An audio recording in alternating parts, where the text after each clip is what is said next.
This is our demonstrator tonight, Trey, out of Ocean Springs, Mississippi. Yes, sir. Let's go. What you said? What you gonna do? I'm going to turn. Let me switch to that camera. What I'm going to turn is a ornament stand. The one on the left is an old style that I used to turn.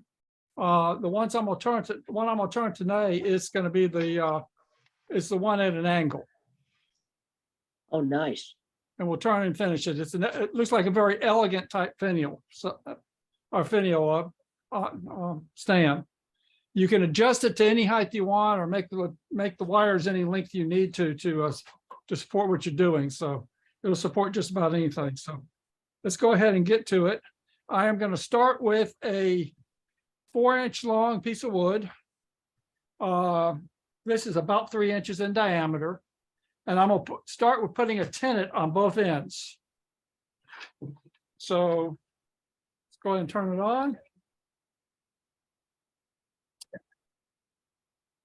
I said,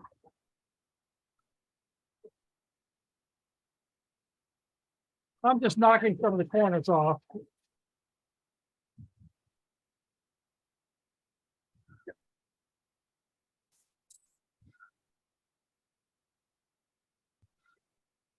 While Trey's getting this ready, Craig, check the chat. Okay, thanks. And my jaws are dovetail, so I'm putting a dovetail on it. And to do this, I'm just coming in. I guess it'd be better to have this attack not floating. I'm just coming in and taking the back of the handle out.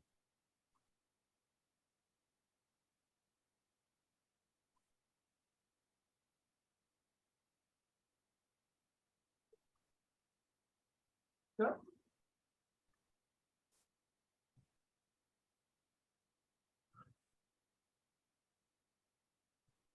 Now we get the stuff out of the way.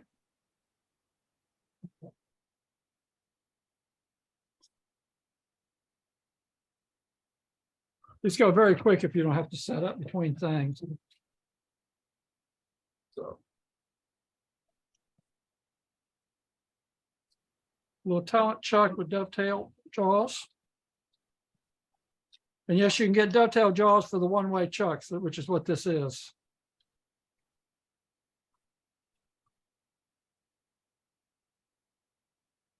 And dovetail jaws do not have the ribs on the inside. They're slick.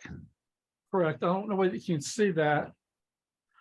Yeah, they're called profiles on the website for one way. Yep. You can see this is slick on this side here on it. It's a slight dovetail on it versus this jaw here is the standard profile jaws with the teeth on it. Oh, okay. That's the difference.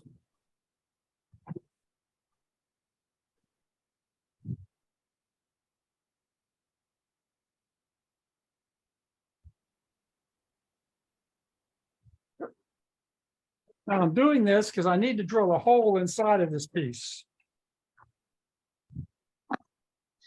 Here's the finished one I turned earlier just to practice. And it has a hole in it to be able to weight it down. You got to put weight in it because this thing will turn over if you don't weight it. So I am going to drill a hole 3/4 of an inch in diameter and 2 inches deep.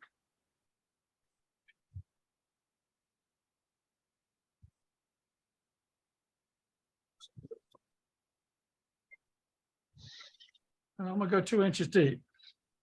So to measure 2 inches deep on this, I'm taking my ruler and I'm lining up 2 inches here. And when I get to here, I've moved it 2 inches. Turn this down a little bit. Add some airflow to it.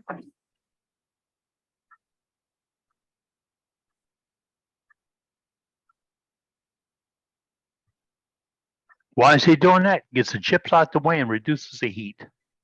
That's a great idea. I'll have to try that. Yeah, me too. Now, because I had the air flowing on it, the air helps to keep the bit cool. And I can actually touch it instead of burning myself on it. And it keeps the chips out of the way. So I drilled 2 inches with that, with a 3/4 inch bit, and it actually single pass. I'm not trying to push it as a single pass, but that's what I did that time. Okay. Now I'm gonna turn it around.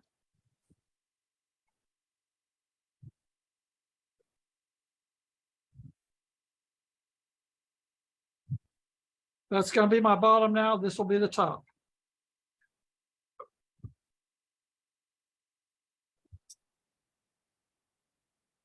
We're starting to back off a little bit. Okay, and we'll just remove some wood.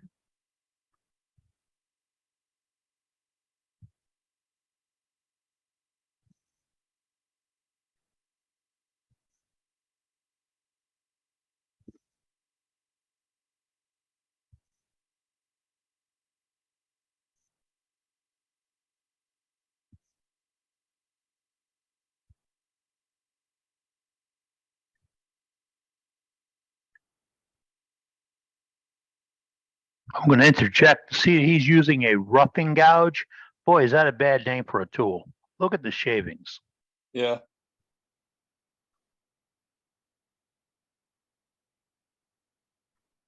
Now I need to remember something as I'm going down on this. That point right there has a hole drilled in it from the inside. I cannot get, if I get less than 3/4 of an inch there, I will make a funnel.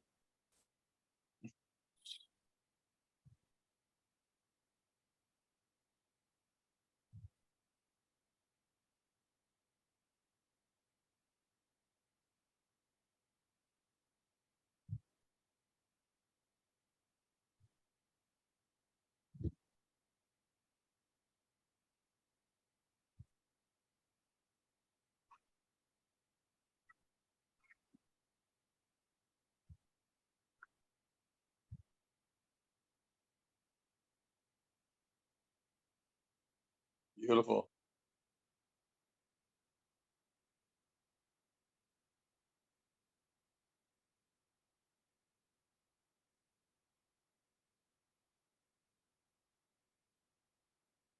Check that location again, because I have made some funnels and I don't want to do it tonight. All right,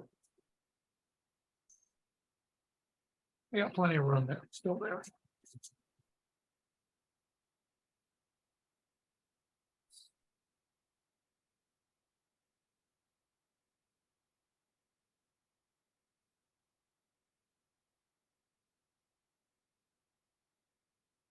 And if you'll notice, my tool, it's acting as a skew when I'm making that cut. This part here that's cutting is acting like a skew. And if you look at the wood, it's giving me a nice clean cut on it.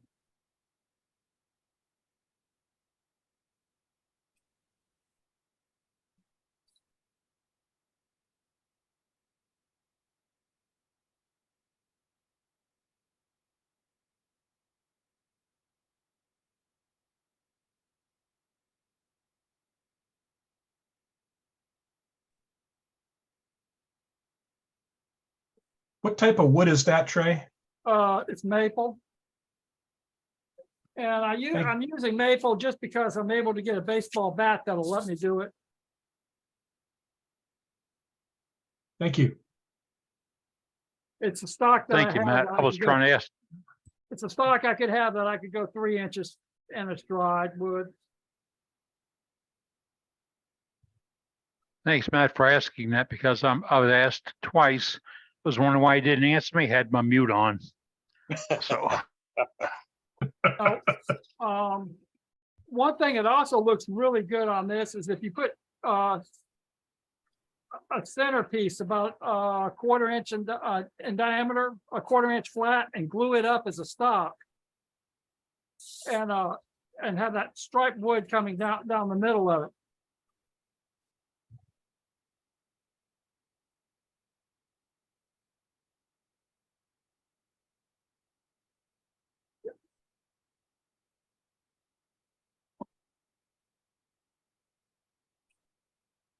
Oh, you didn't see that. You didn't record it, did you? Only in demos. Oh, no, no. No, That just shows that it Everybody- happens to all of us, Trace. I forgot the cardinal rule. You always point the gouge in the direction you're gonna move it. I had it pointed backwards.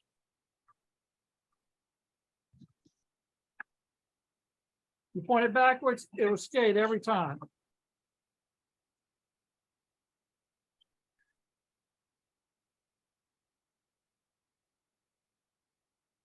That's just a marker place for me to drill it later.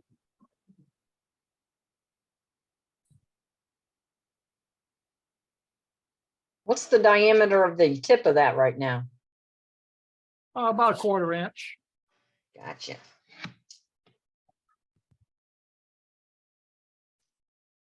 after that slicing, he doesn't have to do a lot of sanding. I've already turned around. I think you got it out. I turned it out. Yeah, it's gone.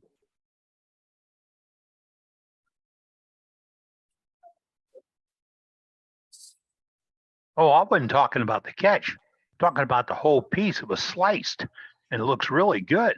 Yeah. I started with 220 sandpaper.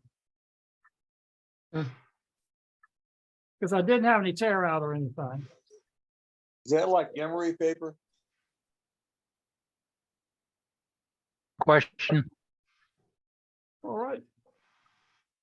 The turning part's over. Next thing I need to do is to cut it. Now I am going to cut this bottom off. I like about 15 degrees on it. You're out of camera, sir. Oh, okay. I like about 15 degrees on this angle cut. Instructions I saw show me at 20. And I have a device over here on the bandsaw that allow me to hold it and keep my hands out of it. If you don't have that, take this, glue another piece of wood to it, preferably a square piece of wood that's the right size, before you make the cut through your bandsaw and let it dry. Don't try to hold this and make the cut in the bandsaw straight through that. It's going to grab it out of your hands and possibly pull your hands into it. So glue it up. If you don't have a way to hold it, glue it to another piece of wood. You're going to cut this off anyway. And as I say, preferably a square piece of wood, or even a 2x4. See if I have one. I could take a square piece of wood, glue that up to that, and that would give me something to hold it to in the bandsaw, and it would give me a flat surface I could ride it on. So glue it up to something to make the cut. Don't do it, don't hold it by hand. Good safety tip. Thank you. So, Yeah. and we're gonna run over to the bandsaw. We're looking at a different table. I'll move these out of the way. Okay, there you go. Jim Duxbury says, don't worry about it. If you mess one up, he saw 2 more scraps of wood on your lathe that you can go do another one with. You're right, I do have them back there. I'm prepared on it. Oh, now Oh, I got he's what the gonna- tip was. Oh, He's got isn't a that cool? chunk- Oh, yes. Now, this was a jig I made primarily to put a piece of wood in and rotate and get an angle cut to make waves in the center of a bowl or the edge of a bowl. And that was the primary purpose of it. But for what we're doing today, it does a fabulous job of it. This is 15 degrees. And we'll put this in here. And the chuck is fixed. You're looking at the chuck's gonna be a fixed piece. Here, let me see if I can. Pull this over. Now, as I say, the primary purpose of what this, I had made this for, let me mark it so I can get back. Here, I'll make the cut and then I'll show you the other part. Making sure it clears.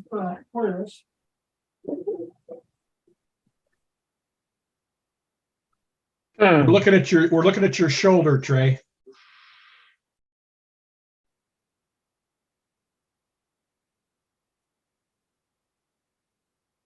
This is a jig that they use for cutting.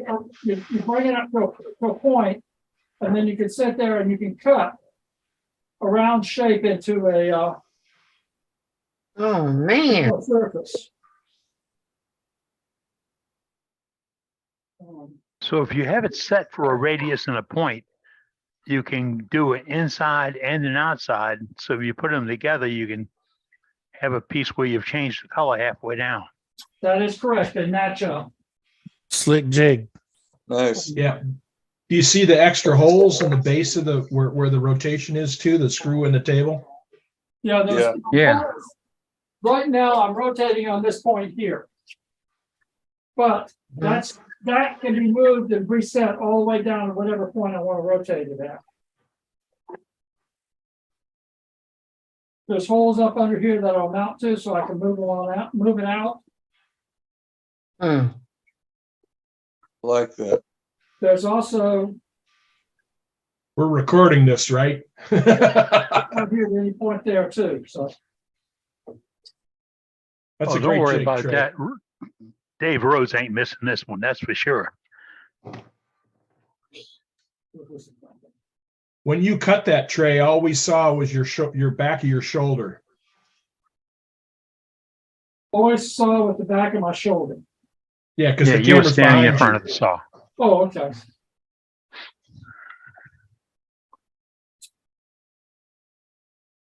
I'm just going to cut this to show you what it does.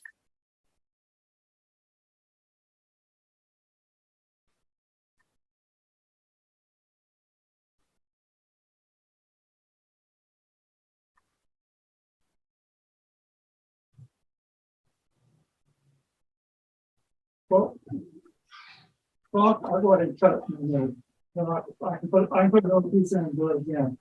Okay, so I'm gonna come in here.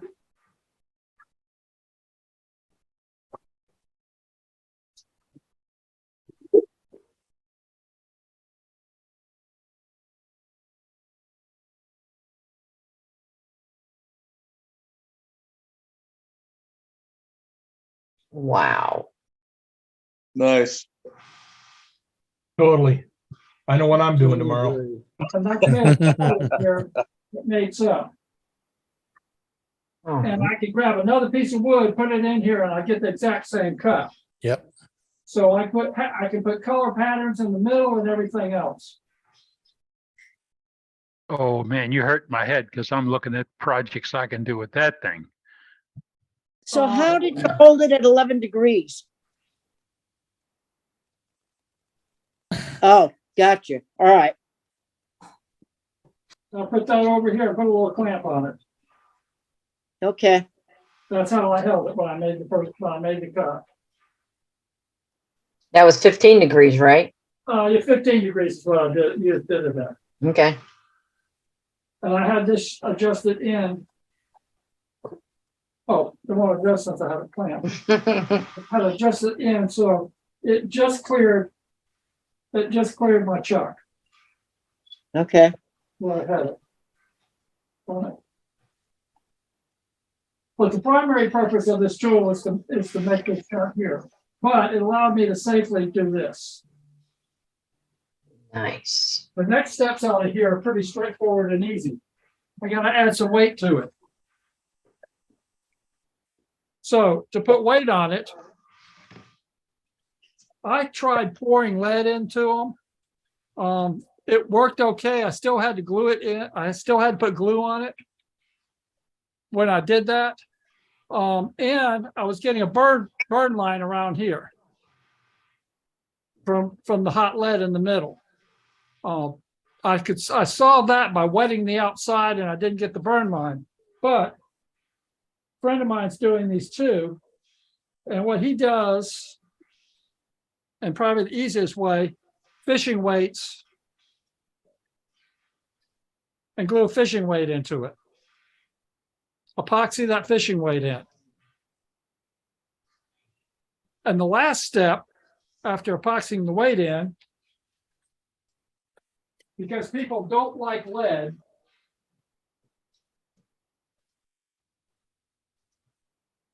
I came back and put this, I filled it in with this.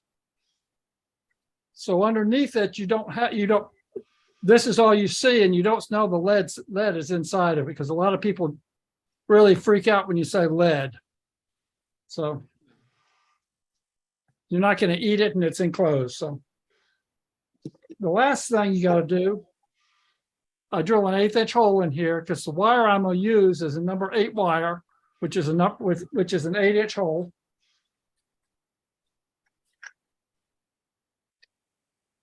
Do you usually drill that 1/8 inch hole on the lathe, or can you?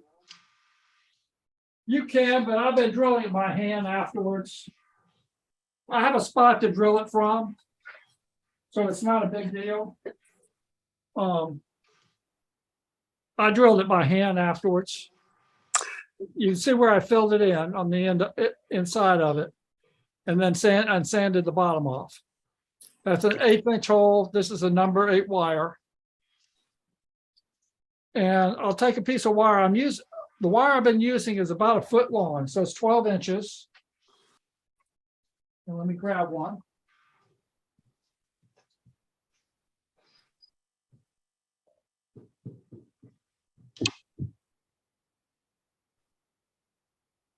"12-inch piece of copper wire. Now, it's never straight when you get it, and you need to straighten it out. And I found the best way for me to straighten it out, I use a soft blow hammer. And I can just do it on the lathe since I'm not hitting it that far.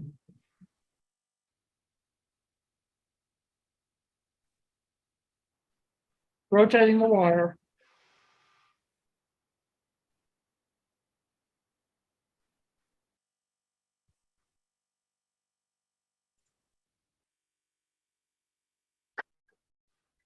Okay, and that wire is straightened out. If you use a hard hammer, the hard hammer is going to put dents in it, which you do not want.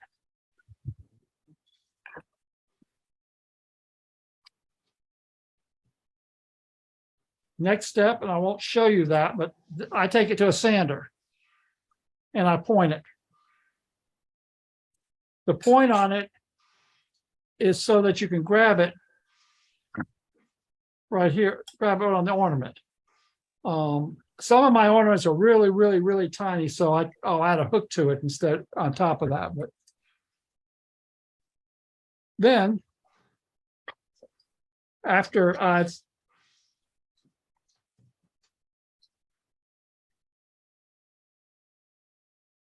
Can't see what you're doing, Trey, out of the camera. okay, I made a pattern.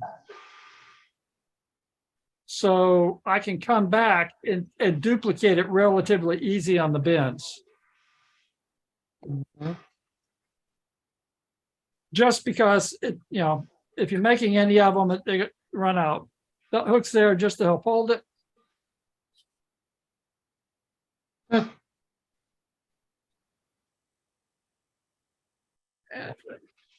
Roll camera again. Grab it back.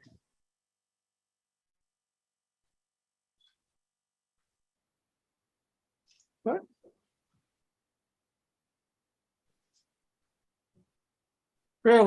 Fairly close. I'm sure it's not identical, but it's more than close enough. And you can adjust it afterwards. I take a round pair of jewelry pliers, grab it in here, and sort of grab and sort of pull and rotate to get that little tip on the end of it. And that's the wire part of it. Very easy, simple project. And elegant. and very No. elegant. It's a really nice, elegant stand compared to, for doing it. You've got the wood in here, and you can see how quick it went. And if you're making a bunch of them, they go very quickly. That's awesome, Trace. Thank you. So it's a great nice, demo. easy, elegant stand. So I start with let me get my numbers out for you. I started doing this, by the way, recording stuff. 4 inches long. I'm showing 2 1/8 minimum, but I like the 3 inch or 2.5, 3 inch minimum. 3/4 inch hole, 2 inches deep. Fill the hole up with weights. And he used 20 degrees. I like the 15 degree a little bit better. He used fishing weights, which I agree with is probably the easiest way to do it, and epoxy this in. And then on the wire, taper it on the wire. He used a bigger size wire. I've gone to this number 8 wire, which I think is about the right. That's about the right size and shape for this. He used the thicker wire, but I like the thinner wire. So, and that's it. It depends on how heavy a weight you're hanging from it. You can adjust the wire so it goes in or out, whatever you need to let it work on that. But anyhow, ornament stand. Great demo. That's really Thank you. nice. Nice. Great idea. One of our members put in the chat that he uses a piece of 3/4 inch steel bar for the weight.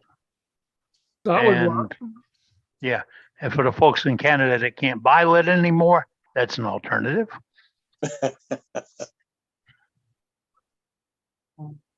I have a bunch of it. And I have some molds I can use, and I just poured my own molds for it.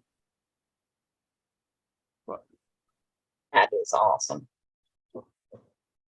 So, and that's the demo for tonight. I know it was quick, but it's an easy project. That's nice. Okay. And as I say, Very the nice. main thing is when you're cutting it off, recommend just glue it up to a square piece of wood and let it go with it and let it dry overnight and then cut it later. Unless you have a way of holding the chuck like I did over here. So, because safety is utmost on that, because your fingers would be way too close to it to do it. Craig, My friend doesn't do that, but he built a jig to hold his in, to hold it and turn it in to do it. So, same basic philosophy. Okay, questions for Trace? yes, I just have a comment. Instead of cutting it on a bandsaw, how about holding it against a belt sander on an angle? You could do that. The only problem, what normally happens when you sanding in grain that much on wood, it starts getting really hot and burning. Yes, that's true. Now, I do sand the bottoms of them. I'll turn around and put it on my sander downstairs and sand the bottom to get a good surface on it, because that's not a very good surface. I have a bandsaw cut on that surface. So I'll sand the bottom. But you could sand it too, but you'd have to really go super coarse and work your way through it. Get one of those little felt pads that I get from Amazon for my coasters. And I drop it at, what is that stuff called? E6000. Just one little drop twist around. That'll give you a little soft bottom on it. And it also covers up that hole where we all know lead or something will be in. So you don't get quizzed about it. Well, the problem with the E6000, and I use it all the time, E6000, I can't sand. No, if you go overdo it, you're stuck with it. It's on my keyboard right here. Right. On this here, I just put it on the sander and sanded it off. The one I just turned, and let me switch back to the other camera.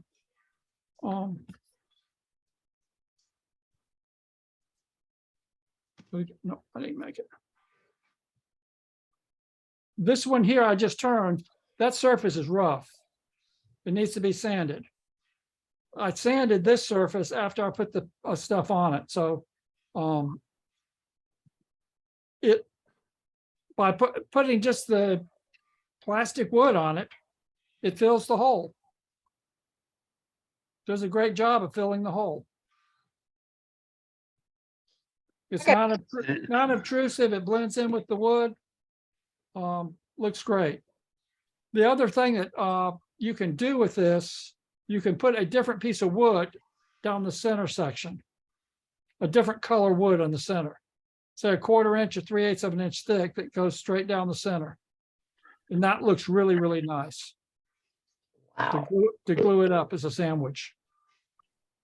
And if you miss the center, that's just more accent. Yep.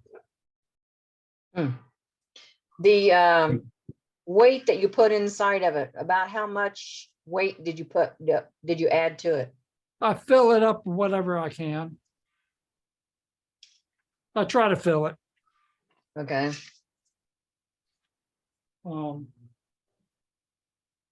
These are some options on weights, like, you know, that weight there is about the right size. It'll go down in there, it fills the hole. I'll pick it up, I'll never find it. Yep. And then these two weights here.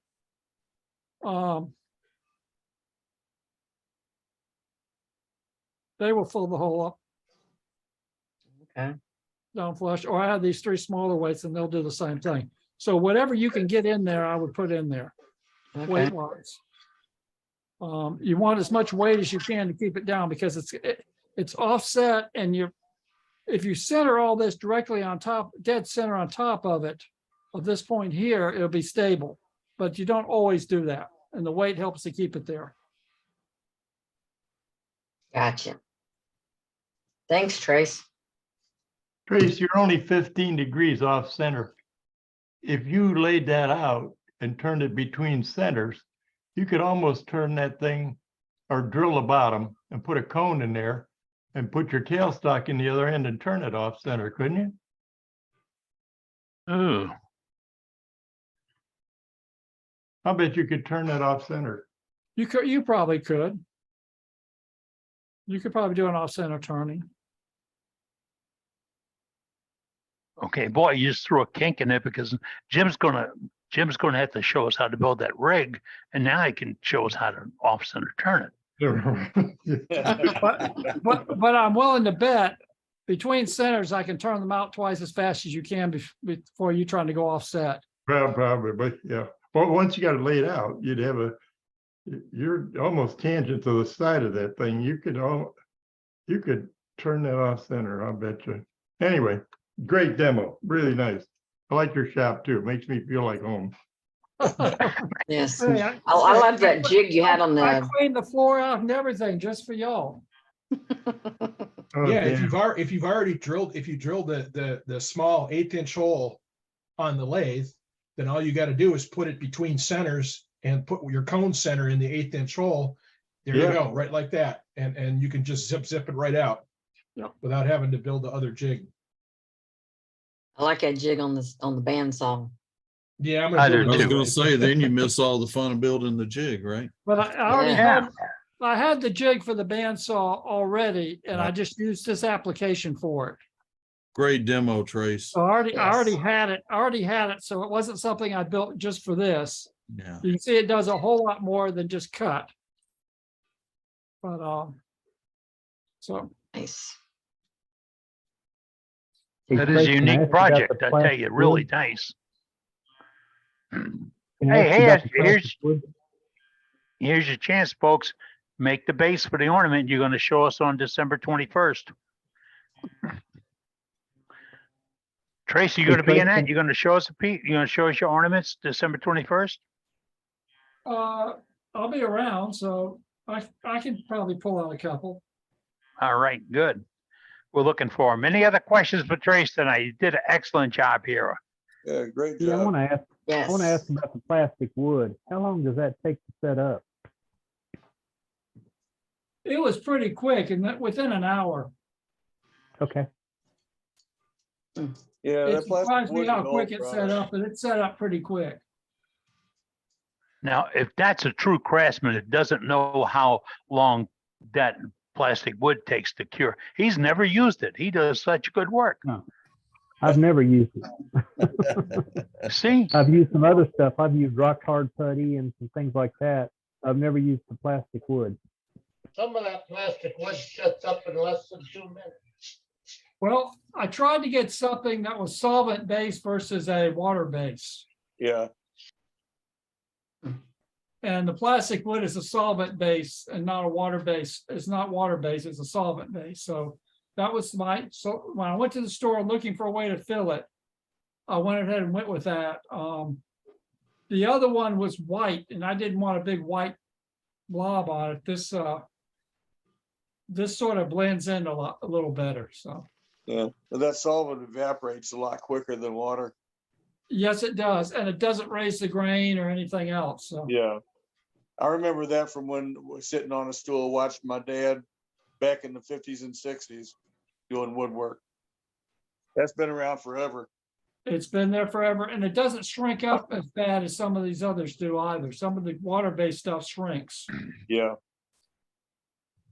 Yeah, one of your other options might be to cut a 3/4 inch plug, wood plug, and plug the hole and then saw it off, and then you have wood as a plug instead of the plastic. So just another option. That works. Hmm. I All originally was planning on putting a bottom, like a piece of cork on the bottom or something. Then I figured that was too much effort. Cork or leather or something. That was too much effort to do that. So I opted to just plug it with some plastic wood and go with it. Yeah, As I and say, to folks, keep you people talk, keep people from freaking out about seeing a piece of lead in the bottom of it. and he's talking about time. This is the king of production right here. Yeah.